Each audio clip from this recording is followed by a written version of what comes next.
All right, welcome back to another episode of the Cody Tucker Show. As always, I'm your host, Cody Tucker. Be sure to like and subscribe, share with a friend, all that good stuff. So, from the day that I'm recording this, I have just found out that quite possibly the greatest American icon of all time has passed away. Rest in peace, Jerry Springer. My God, this is hitting me hard.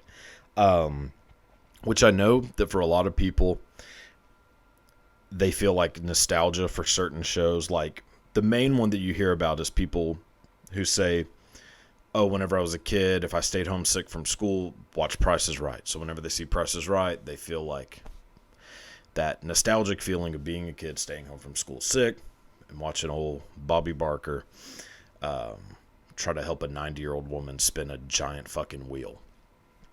For me, Price is Right's a little bit on that level, but the big one was Jerry Springer. Like staying home, like, you know, sick or whatever, or like going to like my dad's work during the summers and just, you know, trying not to get yelled at, so I'm fucking sitting by the TV at his job and like watching fucking Jerry Springer and whatever shit was coming on regular TV back in like the early 2000s. I mean, Jerry Springer is a goddamn American hero. Like, I mean, it is the most fascinating television show of all time. I mean, the dude basically invented trash TV, which myself growing up, very white trash. Jerry Springer was like, he was like our Gandhi. Like, he was the MLK for white trash, redneck hillbillies, myself included. And so whenever I found out Jerry Springer died, immediately, yeah, had my parents say, hey, did y'all hear fucking Jerry Springer died? The response I got was something I was not expecting. So in all the years of me watching Jerry Springer, my parents like seeing me as a child watching Jerry Springer, and them sometimes watching it with me, like, you know, which really just shows like the trashness of my upbringing. It's like, you know, me and the parents would sit around the TV watching, you know, a black dude get pissed off that he can't join the KKK, or watching a brother who got his sister pregnant and the other brother is really jealous. Like, in all these years of watching Jerry Springer, I did not know until today that I had a pretty sizable chunk of my extended family featured on an episode of Jerry Springer back in the day. I never knew that until now. I was like, how in the fuck do y'all not tell me that we had like family members on Jerry Springer? Like, so apparently it was just this all-out family brawl, which happened quite a bit. So it could have been any number of my family members that, you know, got in this situation.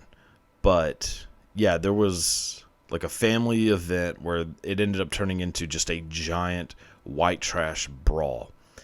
And to resolve said brawl, they went on Jerry Springer's show to resolve it. I'm trying my hardest to find the episode so that I can see like how the fuck it went down. But I have never been more simultaneously proud and ashamed in my entire life. Like, it feels like I lost my virginity again, because that's the feeling I had back then too. On that day, I felt very happy and very disgusted. And that is circling back to the present and how I am feeling, knowing that I had, you know, a chunk of my family on Jerry Springer's show. My God. I mean, Jerry is just, like, that dude was so fucking incredible. You know, to be the mayor of Cincinnati and get busted for paying for a hooker with a personal check. Whew. That takes some brass ones. And then to like bounce back in the greatest way possible. Like, you know, you're a mere mortal would have succumbed to, you know, the, you know, just overall shame and disgust and just, you know, withered away. Not Jerry Springer. This motherfucker bounced back, you know, pitching. This motherfucker came back throwing 100-mile-an-hour fucking sliders right down the middle. Jerry Springer show fucking changed the world. You know, like, you have to have respect for that. Even if you know, aren't a fan of seeing, like, you know, incest. Which, you know, that's on you. I mean, I loved it, man. I loved every fucking thing about Jerry Springer. I love seeing just people beat the shit out of each other within seconds of being on stage. It felt like home. I mean, it 100% felt like Thanksgiving at the Tucker household, watching any episode of old Springer. So, you know, rest in peace, Spring Dog. We'll miss you forever. My God. So, also, from the time that I'm recording this, again, Jerry Springer no longer with us. But from the time I'm recording this, the Margera saga has gotten out of hand. Again, as of right now, he is alive. By the time this episode comes out, that might not be the case. Like, I'm a very slippery slope away from becoming a degenerate gambler. Like, my gambling is on the cusp of becoming out of hand. And normally it's because I just bet on shit that I know nothing about. But this would be a bet that is about as sure as it gets, is that by the time this episode comes out, Bam Margera will not be alive. I mean, holy fuck. So, in case anyone doesn't know, again, from the time this is being recorded, Bam Margera is somewhere in the Pennsylvania wilderness with an 8-year-old child and some chick. I guess, like, hiding out. And apparently smoking meth, which, you know, that's something that, you know, I'm decently familiar with the adverse effects of meth addiction. Not from personal experience. I would not be, you know, 360 pounds if I was, you know, a chronic meth user. But I definitely grew up in a neighborhood that had a lot of laboratories and a lot of zombies just walking up and down the streets, getting meth, going back to whatever little hovel they lived in, using the meth, 30 minutes later saying, damn, we're all out of meth, and walking back to the laboratory. People who are on meth are operating on a vastly different wavelength than the rest of us. It is just a weird mixture of 1960s zombies and 28 Days Later zombies, where in general, very slow moving, kind of just, you know, lumbering around, and then out of nowhere become rabid fucking animals who also, like, have a real fascination with a copper wiring. So, yeah, like if you're trying to turn on your AC in the middle of the summer and it doesn't come on, the meth head's got to it. Yeah, it's a hell of a drug. And and somewhere there is a Bam Margera on the loose who is all fucking hopped up on methamphetamine and is a real danger to the rest of the world. Holy shit. Like, can you imagine? So just picture you are walking through the woods in Pennsylvania, hunting, going on a walkabout, looking for, a buried shoebox filled with, 1980s Playboys, whatever it is you do in the woods. And like in the distance, you just hear Bam Margera's voice. It would be the woods are terrifying. The wilderness, the forest is, to me, the second scariest place on earth behind like the deep ocean. And the only way that the wilderness could become scarier is for there to be a meth-addicted Bam Margera running around in it.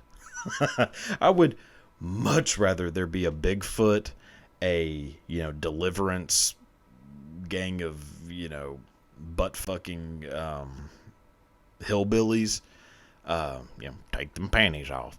I would take that any day over a meth-addicted Bam Margera. It is, boy, it's not good. Yeah. Don Vito would be proud. Holy shit. I mean, hey, I guess, I hope things work out for the dude, but he's like now turning into like Ted Kaczynski. Oh boy, oh boy. Let's see what else is going on in the news. This is a good one. So, Praz, which if you haven't heard that name in 20 years, yeah, join the rest of us.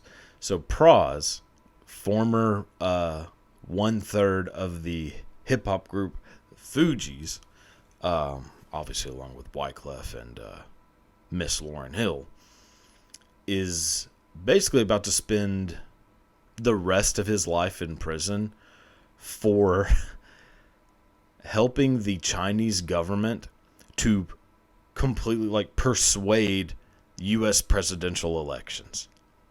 That is a story that every sentence, every next sentence is more fucking bananas than the previous sentence. Like, never in my life did I think I would wake up, scroll through social media, and see an article about Praz basically being arrested on like high treason. Oh my God. Just so many questions. Like, there's way more questions than answers in this story. Like, for one, why Praz? Out of all people in the world of hip-hop / rap music, like, why did you pick someone who,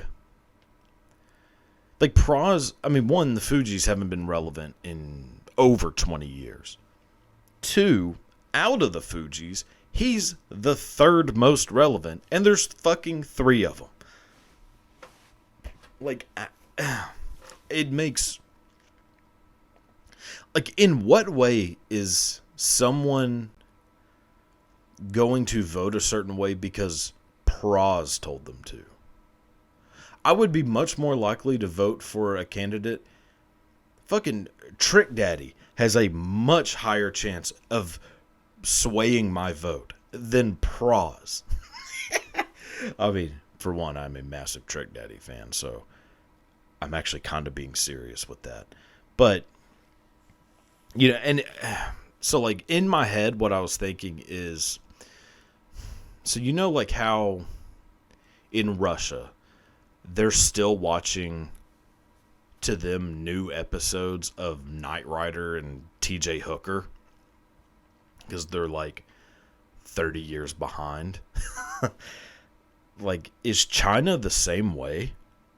Like, in China, do they think that the Fugees are like... do they think, like, Praz is, like, hip-hop royalty and, like, just the hot shit?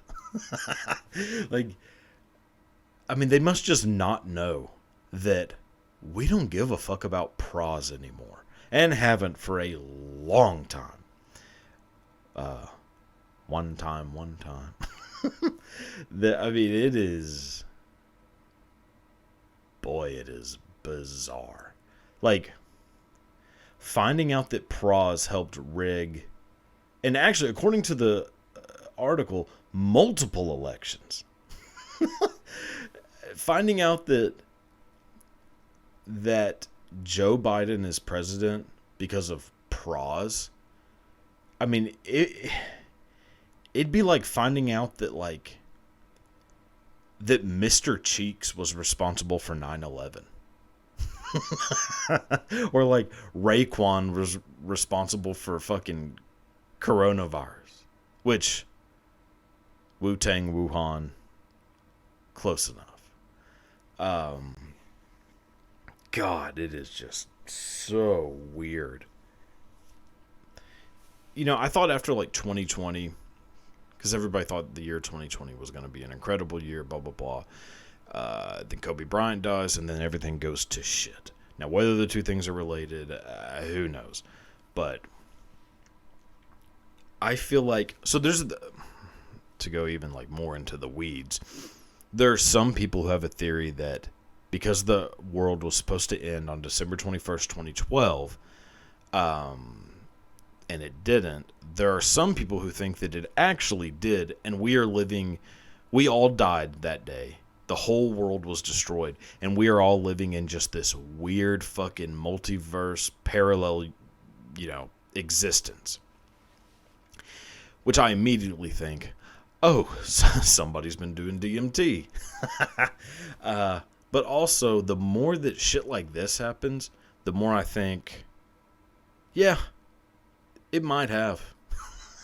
Like, we might all be living in just this crazy fucking existence that isn't reality. Because for us to be finding out that Praz has been rigging elections is... I mean, my God, it just makes no sense. But, yeah, that's life.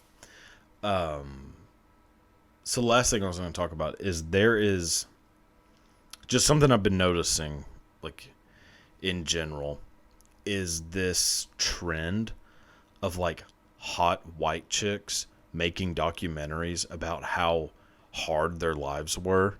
So, it first started, like, Paris Hilton made one about just how, like, difficult her life was growing up in, like, one of the richest families in the fucking country while being smoking fucking hot.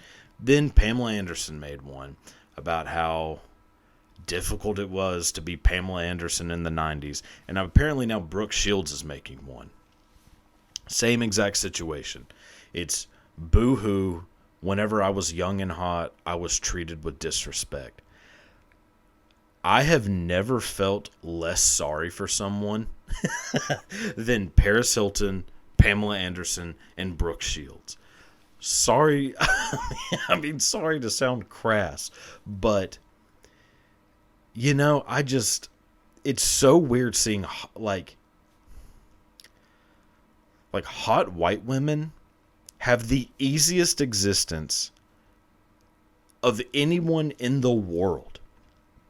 It's like, I mean, you don't have to have any talents whatsoever, clearly, and you can still become massively rich, massively famous, just because you're super fucking hot.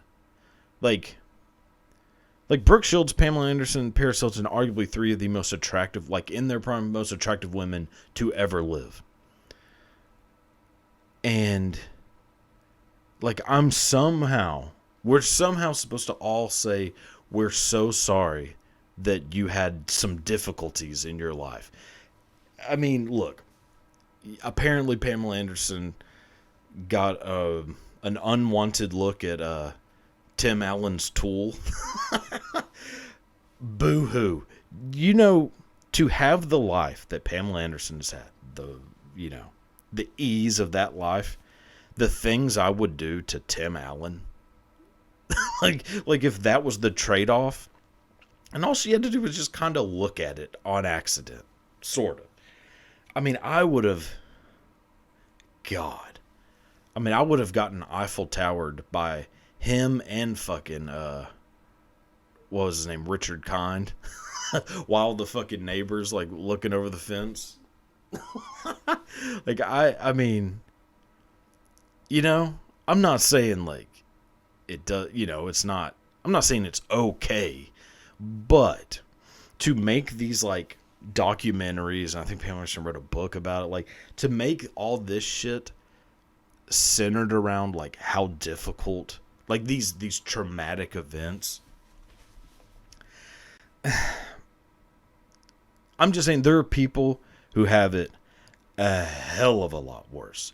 There are people, I mean, sorry fucking Pam Anderson and Brooke Shields, but there are people who are ugly as fuck, overweight, shit personalities, who also went through a bunch of bullshit. And you don't see me writing a fucking book about it. Fuck, it is so frustrating. Like,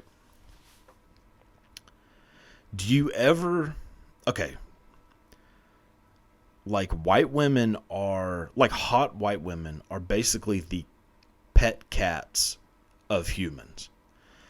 Like, every time that I go to someone's house, or, like, I'd go to, like, my grandparents' house, whoever, and they had pet cats, I felt so much resentment for these cats because they had such a fucking easy existence and didn't seem to give a fuck. Like, the dogs are just happy they're alive. Like, they are happy that someone is there and that they exist. But these cats have a arguably even easier life and are still just snobby pricks. That is the sentiment that I get from, like, seeing these, like, fucking documentaries or these books about how hard it was to be smoking fucking hot, rich, and famous at one point in your life. And arguably all three of them are still super hot. Pamela Anderson, I mean, the fucking shaven eyebrows is a little weird. But still, I mean, Pamela Anderson is, I mean, she might be, like, the hottest woman to ever live. And yeah, I don't feel sorry for you. I'm sorry. I mean, I hate that I probably sound like an asshole, but I don't feel sorry for you. Like, you have, like, all three of those motherfuckers have the easiest life you could imagine. So, I mean, look at me. I have nothing to offer. I mean, like, I don't have shit. And I will probably be broke my entire life. And yet, I still don't think that people should feel sorry for me about anything. So why the fuck should we feel sorry for Pamela Anderson, Brooke Shields, or Paris Hilton? I don't know. Maybe I'm just being a dick. Maybe, I don't know. I guess maybe it's resent. I don't know. I don't know what the fuck it is, but it is so fucking annoying. But, I wish the best for Pamela Anderson and Brooke Shields. I know life is so difficult. Hopefully, hopefully you'll make it through. All right. So moving on from this, got 3 new stories to talk about. These should be pretty fascinating. 2 are related. Actually, they're all 3 kind of related, I think. But I guess you'll find out by listening to it. All 10 of you. So, without further ado, let's go through some stories. All right. So, to kick things off, got 3 stories that are, to fit in with just the overall theme, pretty fucking bizarre. The first one, which hopefully you'll find these interesting. I think most people will probably find them pretty fascinating. The first one is about a guy named Jim Gordon. You probably don't know the name, but you should be pretty familiar with his work. Jim Gordon was a drummer, studio musician mostly, worked with some of the biggest artists of all time. Like in 1963, when he was 17, he started working with the Everly Brothers. And from then, he became the studio drummer, working with the Beach Boys on the Pet Sounds album, worked on Steely Dan's Pretzel Logic, Frank Zappa's Apostrophe album, a lot of very well-known studio work. Then became the drummer for Eric Clapton's new band after Eric Clapton left Cream, called Derek and the Dominoes. Derek and the Dominoes, arguably most famous song, a song called Layla, which, if you've ever seen Goodfellas, it's basically the theme song to Goodfellas. The piano part that is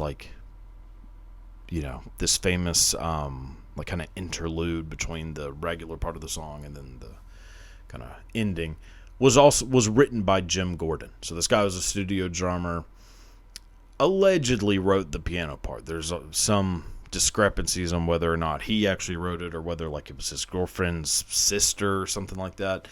But he, for all intents and purposes, wrote one of the most famous piano melodies of all time. Jim Gordon, without a doubt, one of the greatest studio musicians of all time. And you can look through the list of everything he did, and it is this giant list of some of the greatest albums in rock and roll history. Worked toured as a touring musician with extraordinary people. He did Joe Cocker's was it The Mad Englishman? I think I wrote it down.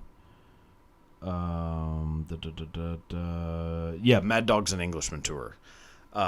He was the drummer for that tour, which there is a whole side story to the Joe Cocker to that tour, where basically Joe Cocker highly underestimated how much money a tour costs and basically bankrupted himself doing this ridiculously over-the-top tour, and for the most part never recovered from it. So Jim Gordon's working on that. He also does Alice Cooper's the Alice Cooper Goes to Hell album. Just this huge range of work. Would be, if it wasn't for what happened later in his life, would be highly esteemed, highly regarded as just this incredible musician. And there'd be no controversy, no issues. But Jim Gordon had what obviously later became known as paranoid schizophrenia. He was diagnosed, I think, quite a bit later in life. But starting from a pretty young age, Jim Gordon started hearing voices in his head, and it just became a thing that happened, that he was for sure struggling with, but could kind of cope with it. wasn't interfering with his work too much. But as he got a little older, like what happens with most people who are schizophrenic, it just progressed and progressed and progressed to a point where things got real out of hand. So what most of the voices that he was hearing were apparently the voices from his mother, who he was raised by.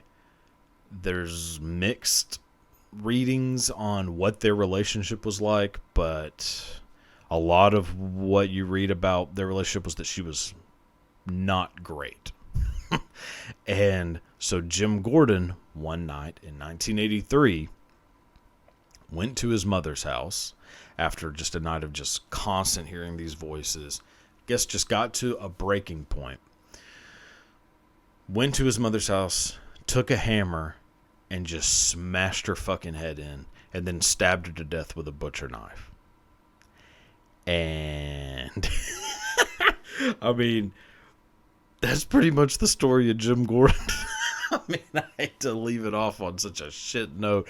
But yeah, I mean, Jim Gordon kills his mom, goes to prison, and died last month in prison. Which is the reason why I was going to talk about it, is because I saw that Jim Gordon died, and I was like, fuck, I know this name. She died like the beginning of March, so beginning of last month. I was like, fuck, I know this name. Like, how do I know this name? And it said rock drummer, and I was like, man, that fucking sounds familiar. So I have this like weird habit where I go on Wikipedia and read Wikipedia articles about, I'm not like a huge Wikipedia person in general, but I do like to go in there and read stories of like the makings of certain albums, like read who the personnel was, who worked on it, some of the backstory behind the songs. And so I'll just think of an album in my head that sounds interesting, and I'll do that. I'll just go read, what happened during the making of Pet Sounds, what happened during the making of Apostrophe. And so that's where I kind of started hearing about Jim Gordon, because he obviously worked on these albums. And yeah, and then read that shit about him just butchering his own mom. I was like, holy fuck. Woo.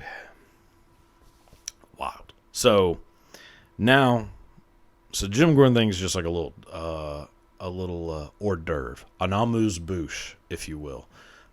These next two, quite a bit more involved, and are actually related. The Jim Gordon thing's not related to shit. It's just, he died last month. Thought it was kind of interesting. Crazy shit. When you go listen to those albums, just think, the guy playing the drums fucking stabbed his mom to death. So the next story is about a fella named Jack Parsons. Also a name probably not too familiar with, but Jack Parsons could be one of the craziest motherfuckers to ever live. Second only to the person I'm going to talk about after. It's a real twofer here. So Jack Parsons, what he's most famous for is being one of the most revolutionary rocket scientists ever, especially in U.S. history. You could obviously include the fucking Nazis that came over, like Werner von Braun and, those fellas. But, good old American-bred rocket scientists, Jack Parsons is right there at the top, which is highly influential, ridiculously intelligent. Just a dude who grew up being super fascinated by science fiction, reading sci-fi comics, books, all this stuff, which led to a fascination with rocketry. That led to him working for NASA, helping invent all these different kinds of propulsion systems. Basically the reason why NASA became NASA, became as big as it is, and especially with the Apollo programs, a big chunk of that is because of Jack Parsons. That is not the real fascinating story of Jack Parsons. The fascinating story is his personal life. So Jack Parsons in 1939 became highly influenced by the works of Aleister Crowley. If you don't know who Aleister Crowley was a kind of occultist leader, possibly a genius, possibly just a fucking lunatic. He's considered the most wicked man. He was like the most wicked man on earth, like had all these like titles. He basically started a weird cult, believed that he had discovered this Egyptian goddess that spoke to him, and a fucking strange human being. But a lot of people got very influenced by these kind of hermetic teachings, specifically of Aleister Crowley. One of those being Jack Parsons.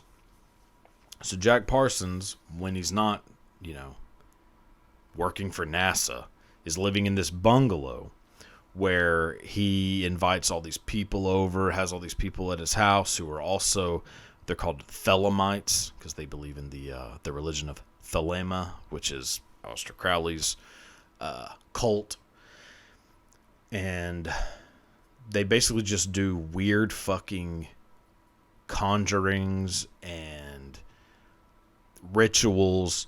One of the things that Jack Parsons would do is he would like try to figure out how to like create a poltergeist in the home. Which, I mean, you've lost me on this shit. Like, I can follow some of the Aleister Crowley shit. Some of it's kind of interesting.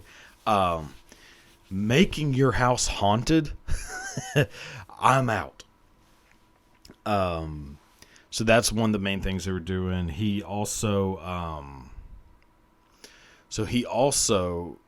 had people who were basically like kind of recruits, people who would just come in because they were curious about what this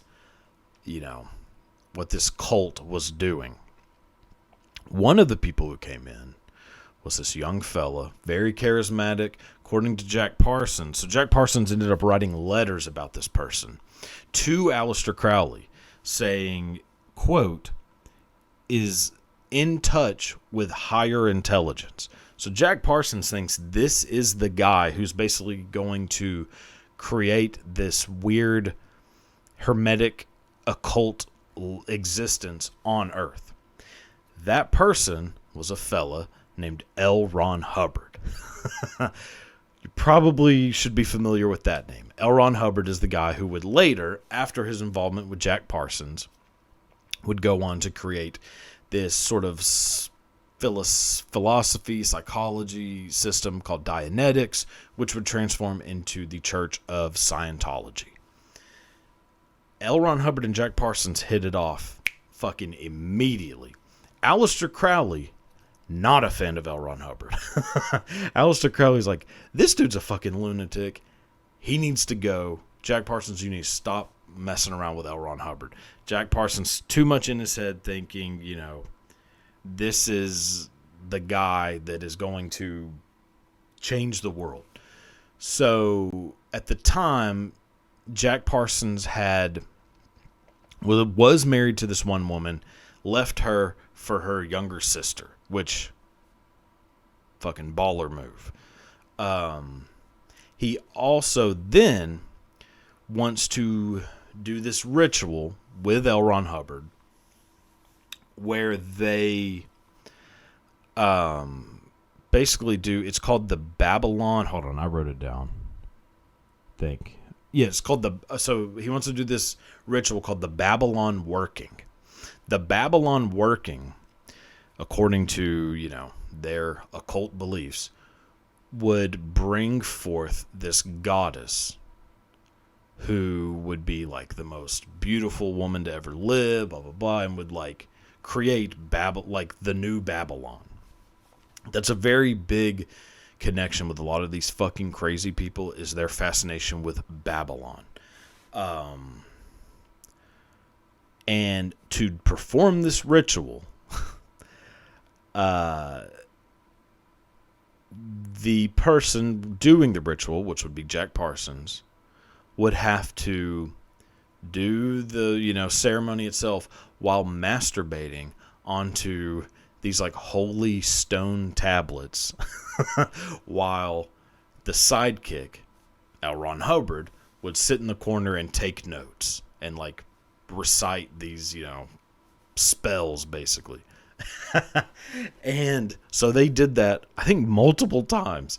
Then Jack Parsons is just whacking it onto a couple of bricks while fucking chubby freak L. Ron Hubbard is just jotting down notes. Like basically like giving him a pep talk while he's, cranking one out. And then, kind of odd, L. Ron Hubbard ends up running away with Jack Parsons' wife. That's not odd. If you know anything about L. Ron Hubbard, that's right in his MO, is running away with the wives of other people and just being an all-around scumbag. He also, L. Ron Hubbard, and Jack Parsons' ex-wife, now with L. Ron Hubbard, basically scammed Jack Parsons out of all of his life savings.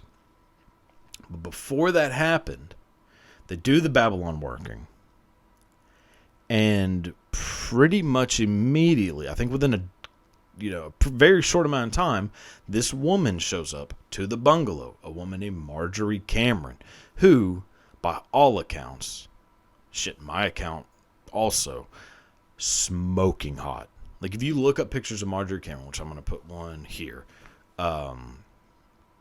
Marjorie Cameron was fucking smoking. And they believed that the Babylon working worked. That they had conjured this woman to be that goddess. Aleister Crowley's finding out about all this and is like, y'all are out of your fucking minds. Like, Marjorie Cameron is not the goddess. Like, according to Aleister Crowley's basically like, like she's kinda hot. But I guess he may not have had a thing for redheads. Who knows? Aleister Crowley does not think that this shit worked, and that's when he's like, all right, cut L. Ron Hubbard off. Get his ass out of there. Jack Parsons is just kind of whatever. This woman's fucking banging hot. So he ends up with Marjorie Cameron. And ends up in a relationship with Marjorie Cameron. They end up, like kind of staying together for a while. Then, let me make sure I have the date right. So then in 1952, at the age of 37, Jack Parsons, who has meanwhile still been working on building these rockets and working with explosives and all this stuff, is working on an explosive in the basement of that bungalow, has a malfunction of some sort and blows his ass up and dies. And Marjorie Cameron is basically like fucked after that. And she ends up going off and like kind of hanging out with some weird people, one of which is a fella who is still alive by the name of Kenneth Anger. Which that will bring me to the next story. The next and last story of today. So, Jack Parsons dead. Marjorie Cameron runs off with Kenneth Anger. So to get into the story of Kenneth Anger, I'm going to center it around the curse of... So Kenneth Anger is a filmmaker. There is a movie that he made called Lucifer Rising, which by a lot of accounts, was cursed. Because the idea of the movie, which I've seen parts of it, and okay.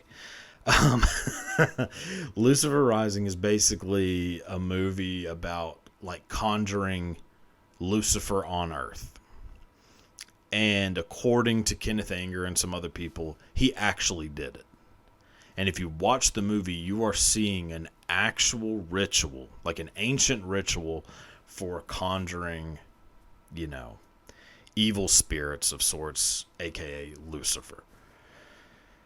Whether you believe any of that shit, kind of doesn't matter. But it's just like the pinnacle of Kenneth Anger's wildness. And so kind of want to go into like the backstory of Kenneth Anger and the film Lucifer Rising. So Kenneth Anger lives in Southern California, grew up in Southern California, went to school with Shirley Temple, Meanwhile, this dude's alive right now. Kenneth Anger. As of the day I'm recording this, Kenneth Anger is still alive and kicking. He's like 93, 91, something like that. So he grew up with Shirley Temple. Worked in, kind of worked Hollywood adjacent. Like he's diving into like the Hollywood world. I think his like parents did shit in Hollywood. Again, kind of adjacent to main Hollywood. Kenneth Anger ends up also converting to Aleister Crowley's religion of Thelema. So to tie it back to Parsons and all that, Kenneth Anger is also one of like the earlier kind of attractors to Aleister Crowley's teachings. Kenneth Anger takes it to a wild level, and there's going to be a lot of names brought up, a lot of connections. Try to follow along, and trust me, I'm not even mentioning close to all of them. I'm just trying to get as many of them as I can in a decently short amount of time without it just going deep into the weeds. So Kenneth Anger becomes really heavily involved in Aleister Crowley's teachings. At this time, he also that's when he starts making films and making some bizarre short films and shit like that. Kind of like West Coast Andy Warhol, where if you watch any of these Andy Warhol films, it's basically like a dude sleeping for fucking 8 hours. There's like weird butthole stuff. Kenneth Anger's doing similar shit, but way more esoteric, dark, fucking just weird and creepy. He ends up going to San Francisco and living in San Francisco for a while. When he lives in San Francisco, he becomes really good friends with a guy named Anton LaVey. Anton LaVey ends up making the Church of Satan. And Anton LaVey is super good, very close to Kenneth Anger, even makes Kenneth Anger the godfather, or I guess devil father, of Anton LaVey's, one of Anton LaVey's children. There's also, like, Kenneth Anger gets involved with some of, like, their shit, and ends up meeting all these people. One of the women who is kind of in Anton LaVey's circle is a woman named Susan Atkins. That name will pop up again here pretty soon. But it's just another weird connection. So Anton LaVey, Kenneth Anger hang out. Kenneth Anger ends up making films kind of on his own. He ends up making this movie called Fireworks. Which Fireworks is the movie that gives Kenneth Anger, a reputation. Mostly because he was charged for like criminal public indecency, or whatever these weird, like, barbaric Hays Code laws were back in like the 50s and 60s. Because Fireworks is basically like a super homoerotic film. I mean, pretty hot if you ask me. And Kenneth Anger, just gets super steeped in controversy. One of the people who is in the audience at the showing of Fireworks is a guy named Alfred Kinsey. Alfred Kinsey is a doctor who came up with the Kinsey scale of like sexual orientation. So like you'll hear people say that, like, what do they rank on a Kinsey scale? That means like how gay are they or how straight are they? Like, I think it was like 1 to 11 or 1 to 13, something like super gay. But and it's basically like that there's no such thing as gay or straight. That everyone is on a spectrum of sexuality. Very revolutionary. Alfred Kinsey, pretty fucking fascinating, but also wildly bizarre dude. He becomes friends with Kenneth Anger through this movie, which Alfred Kinsey becomes, like, falls in love with this film, ergo friendship with Kenneth Anger. So then Kenneth Anger begins working as Alfred Kinsey's assistant, like helping him with research. then Alfred Kinsey dies, who Alfred Kinsey had basically become like a father figure to Kenneth Anger. And this kind of spirals Kenneth Anger out into a real weird place where Kenneth Anger, who needs money, ends up writing this book called Hollywood Babylon. Hollywood Babylon is a very, very controversial book because it's basically just filled with super dark, fucked up Hollywood stories that may or may not be true. And it's basically just all coming from Kenneth Anger's mind of like things he's heard, like rumors, gossip, all that kind of shit. And he basically just compiled it into a book. And most of the shit probably isn't true, but some of it is. And that's the problem, is that you don't know which ones are not true and which ones are. Except, well, I mean, there are some that people are like, oh shit, that actually was true. Like shit with like Rudolph Valentino. There's like Spencer Tracy, Katharine Hepburn, Doris Day, like all these are like just all these massively famous people from back in the day. And he's just writing about how they were all like gay, drug addicts, you know, into satanic shit. Like goes through all these things. The book ends up like just catching a shitload of attention. And he ends up getting sued later on, obviously. Like, you can't just make up shit about people. But Kenneth Anger's like, well, fuck it, I'll do whatever I want. Kenneth Anger, if you haven't figured out, a bit of a wild card. So he writes this book, makes, you know, an okay amount of money writing the book. This is when he ends up working on this film, Lucifer Rising. The film Lucifer Rising, which I've kind of already explained the gist of it, Kenneth Anger is looking for people who could play the role of Lucifer. He ends up living, Kenneth Anger, in this place that they called the Russian Embassy. It's not an actual embassy. It's just this like huge, like kind of hotel building that looks like an embassy. It may actually have been the Russian Embassy. I don't know. But he ends up living in it and basically just renting out the room, like renting out space with him to young men as he tries to figure out, could any of these people play the role of Lucifer? The person he settles on is a guy named Bobby Beausoleil. Bobby Beausoleil, young, handsome musician, who Kenneth Anger thinks is perfect to play the role of Lucifer. They end up like working on the film for a while, and then have a falling out. Mostly because Kenneth Anger is gay, Bobby Beausoleil wasn't. Kenneth Anger wants to fuck Bobby Beausoleil. Bobby Beausoleil wants to just bang gross hippie chicks. And that creates like some resentment between Anger and Bobby Beausoleil. Falling out, Bobby Beausoleil ends up going to Southern California, where he runs into ex-Anton LaVey girl, Susan Atkins. They meet at Spahn Ranch, which is where, at the time, Charles Manson and the Manson family are living.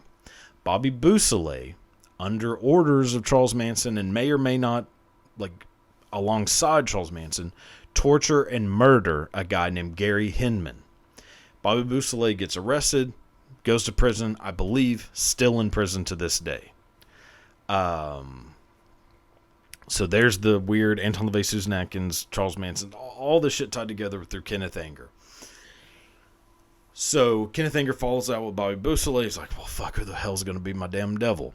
He flies to London and ends up hanging out with Mick Jagger and Keith Richards, and pretty much convinces Mick Jagger to play the role of Lucifer. And Mick Jagger's like kind of into it, like, fuck yeah, I'll do it. And Kenneth Anger's hanging out with Mick Jagger's girlfriend, Marianne Faithfull, and Keith Richards and his girlfriend, I think her name is like Anita Pallenberg, and convinces like Marianne Faithfull to be in the movie. And then kind of last minute, Mick Jagger pulls out and is like, yeah, but my brother would do it. And he's like, well, great, Chris Jagger can be in Lucifer Rising. And he's like, fuck this. So Kenneth Anger ends up, at this point, it's kind of like, well, fuck, nobody's going to play goddamn Lucifer. He ends up finding Jimmy Page from Led Zeppelin. And kind of sort of living with Jimmy Page for a little while, because, to tie a lot of other shit back, Jimmy Page has at this point moved into the home, a home in Scotland that was owned by Aleister Crowley, because Jimmy Page is also a massive fan of Aleister Crowley. Buys his house, buys like every original work, like writing he can find of Aleister Crowley's, and proceeds to do magic in Aleister Crowley's house. And shit gets real out of hand for Jimmy Page. So, Kenneth Anger tries to help him exorcise the demons that are now living in Jimmy Page's house, formerly Aleister Crowley's house, on Loch Ness in Scotland. And also convinces Jimmy Page to write the music for Lucifer Rising.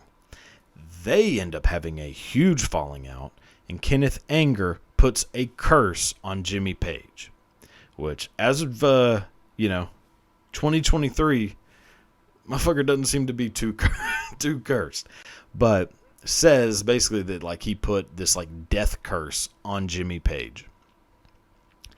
And now Kenneth Anger's fucked. Nobody to write the music, nobody to play Lucifer.